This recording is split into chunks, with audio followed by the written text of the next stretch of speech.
Keşke buradan bunu söylüyoruz. Başkasını yapmak.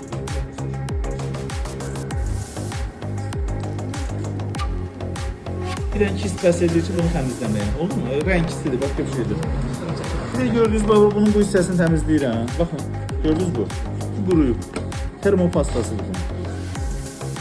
Təşkilisdir, amma içində termopasta var. Yəni maz var. İzahını verərəm.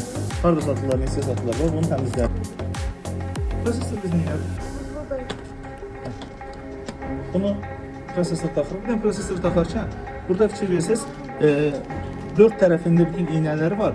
Bir tərəfində iynələr yoxdur. Baxın, bir tərəfində yoxdur. Biz də burada çalışırıq həmin tərəfi tapaq, o tərəfdə. Biz bunu elə qoymalıyıq ki, həmin iynəsi olan tərəf burada oturmalıdır. Tam, hoppa. O da yerinə çıxmayacaq. Sonradan da bax, gördüyünüz bu termopastasını bunu buradan təmizləyir. Baxın. Termopastasını təmizləyirik, təzə termopasta vuracaq. Şimdi her şey sizde termopasta olur. Bəli. Hazır. Bu da onun termopastası.